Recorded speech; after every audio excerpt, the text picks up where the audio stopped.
আসসালামু আলাইকুম দর্শক, দূরের কাছে যে যেখান থেকে দেখছেন সবাইকে শুভেচ্ছা স্বাগত জানাচ্ছি। আজকের এপিসোডে আন্তর্জাতিক বিশ্বের একটি গরম খবর হচ্ছে যে ইরানকে শাসানোর জন্য আমেরিকা এবং তার ব্লকের কিছু দেশ এখন উঠে পড়ে লেগেছে। বিশেষ করে ইসরায়েলের কথা বলা যায় এবং গ্রেট ব্রিটেনের কথা বলা যায় বা ইউকের কথা। এবং তারা ইতিমধ্যে ইয়েমেনের হুতিদের উপর হামলা বাড়িয়েছে এবং হুতিরাও কিন্তু নাছোড়বান্দা।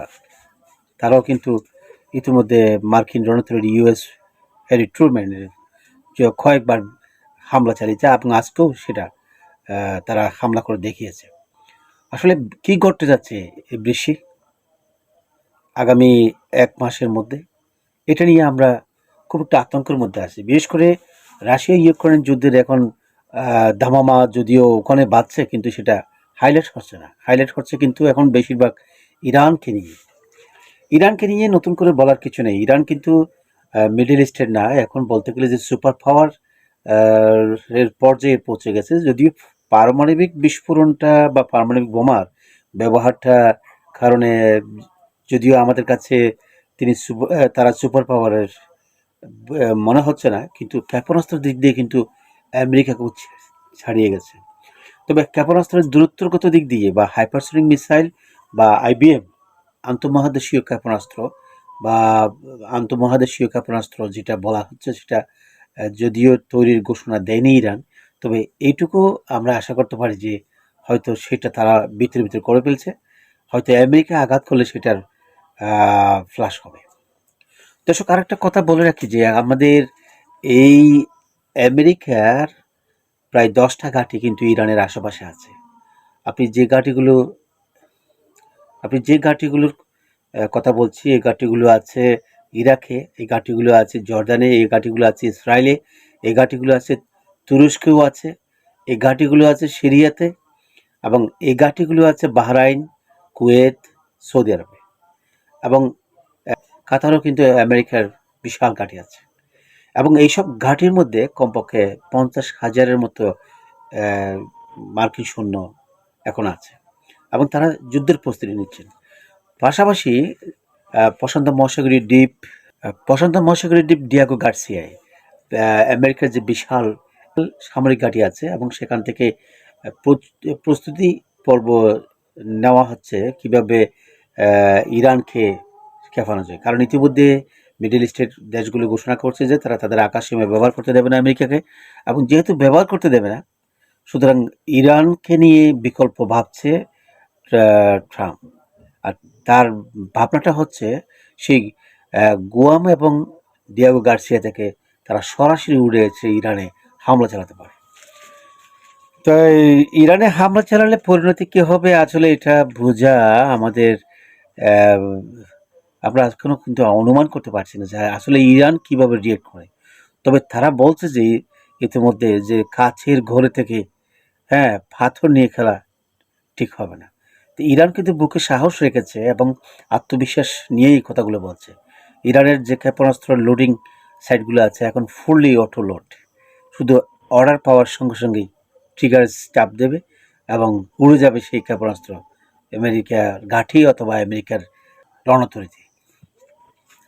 তা আমরা আসলে একটা আতঙ্কে কাটাচ্ছি। এর ফলে কি হতে পারে একটা জিনিস ভেবে দেখুন, যদি আমেরিকা এবং ইরানের মধ্যে যদি হামলা হয়ে যায়, তাহলে তেলের দাম বাড়ার সম্ভাবনা বেশি। হ্যাঁ, কারণ আন্তর্জাতিক তেলের কমপক্ষে 20%-এরও বেশি তেল আহ, রপ্তানি হয় এই ইরানের যে সাতিল আরব আছে, এবং এই হরমুজ প্রণালীর নিয়ন্ত্রণটা থেকে এই তেলগুলো যায়। তখন দেখবেন যে তেলগুলো ওখানে তেলের স্থাপনায় এবং হরমুজ প্রণালীতে যে মার্কিন বা বিদেশি তেলের বিশেষ করে মার্কিন ব্লকের যে দেশগুলোর তেলের ট্যাঙ্কারগুলো থাকবে, ওগুলোতে তারা ক্ষেপণাস্ত্র মারবে। বিশাল একটা ক্ষয়ক্ষতির হয়ে যাবে এবং আহ, এই বিশাল ক্ষয়ক্ষতির কারণে কিন্তু তেলের দাম বেড়ে যাবে। লাভ হবে কিন্তু রাশিয়ার তেল এখন সর্বনিম্ন দাম। কিন্তু এদিকে যখন তেল যখন আক্রান্ত হবে, তখন দেখবেন যে রাশিয়ার তেলের দাম বাড়ে যাবে। তো রাশিয়া কিন্তু ইরানের এই ক্ষেপণাস্ত্র কর্মসূচির সাথে সরাসরি জড়িত এবং পরমাণু কর্মসূচির সাথে জড়িত। এখন অনেকে আশঙ্কা করছেন যে ইরান পরমাণু বোমা ইতিমধ্যে রাশিয়ার সহায়তা করে নিয়েছেন। ইরান হাইপারসনিক মিসাইলের পাশাপাশি ইন্টারকন্টিনেন্টাল ব্যালিস্টিক মিসাইলও তৈরি করেছেন এবং এগুলো হয়তো লাস্ট মুহূর্তে চূড়ান্ত মুহূর্তে সে আঘাত করবে।